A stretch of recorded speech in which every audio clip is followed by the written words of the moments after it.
Hello दोस्तों, नमस्कार। हमारे चैनल पर आपको हार्दिक हार्दिक स्वागत है। चलिए आज का वीडियो शुरुआत करते हैं और आज की इस वीडियो में हम बताने वाले हैं कौन दलितों के लिए ज़्यादा क्रूर थे, अंग्रेज, मुगल या स्वर्ण हिंदू।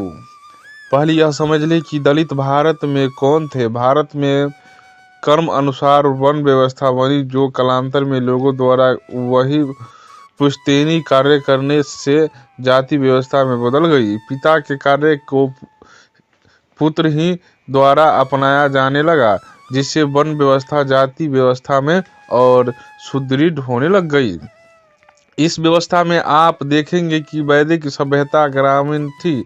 उसमें ग्राम में जाति अनुसार ग्राम के मध्य में ब्राह्मण और वैश्य रहने लगे, क्योंकि ये समाज को आर्थिक और बौद्धिक रूप से संबल देते थे। क्षत्रिय ग्राम में इन लोगों के बाद सुरक्षा के लिए इनके चारों तरफ रहने लगे।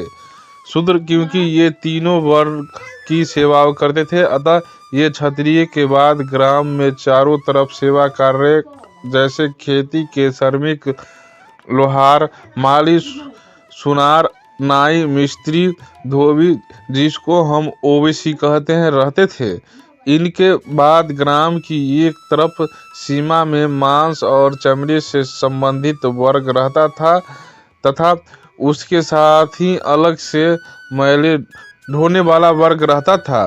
दलित वर्ग में, जिसको हम चमड़े से संबंधित कार्य एवं मेला ढोने वाला वर्ग कह सकते हैं, यह वर्ग चूंकि ऐसा कार्य करता था जिसके बीमारी होने का अन्य वर्ग में भय रहता था, इसलिए वह इनसे अछूत की तरह व्यवहार करता था।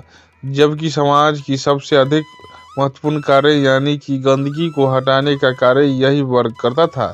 दलित वर्ग से चाहे मुस्लिम हो या ईसाई हो या अन्य हिंदू, कोई भी पंगा नहीं लेना चाहता था, क्योंकि उसे पता था कि इनके विरोध का मतलब जीवन में परेशानी को न्योता देना। अतः अपने आप इन वर्ग ने इनको परेशान नहीं किया।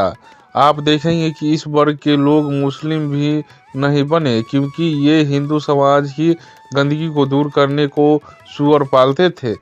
सूअर इस्लाम में हराम है, इसलिए वह इनको मुस्लिम नहीं बनाते, न प्रोत्साहन करते। पाकिस्तान में अभी भी लाखों दलित हिंदू है, जिनको उन्होंने मुस्लिम नहीं बनाया, लेकिन अपना पखाना साफ कराने के लिए इनको रखा हुआ है। ईसाइयों के साथ भी यही किया गया।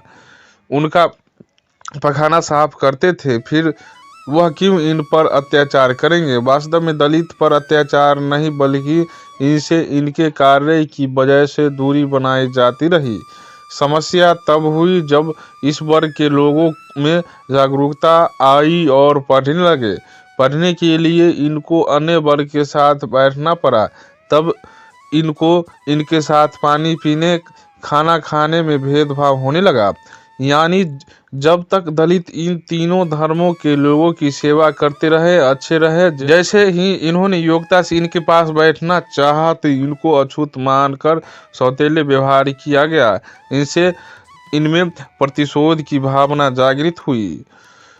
ज्योतिराव फूले अम्बेडकर, जो कि इनके समाज से पढ़ लिख गए, उनको समाज में भेदभाव का सामना करना पड़ा। अतः इन्होंने इस भेदभाव का विरोध किया। चूंकि हिंदू अधिक संख्या में थे और दलित अपने को हिंदू ही मानते थे, अतः इनको हिंदुओं के इस तरह के व्यवहार से पीड़ा अधिक हुई।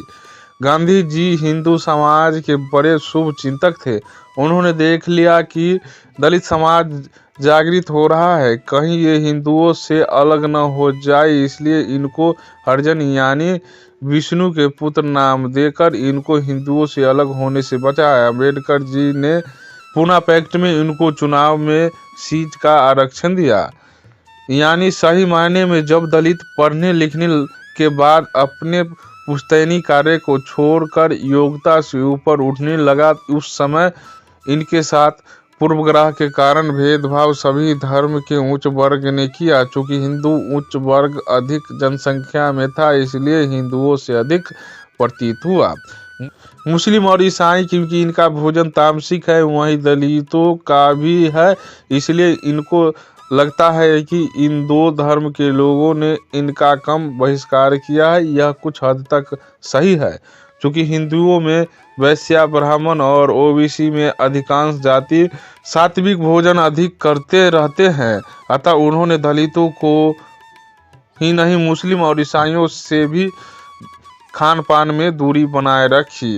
अतः समस्या हजारों साल से कर्म के आधार पर चली आ रही श्रम विभाजन की समस्या है, जो धीरे धीरे दूर हो रही है। तो दोस्तों, हमारी आज का जानकारी कैसा लगा? अगर अच्छा लगा हो तो लाइक, शेयर और सब्सक्राइब करना ना भूले। पूरा वीडियो देखने के लिए धन्यवाद।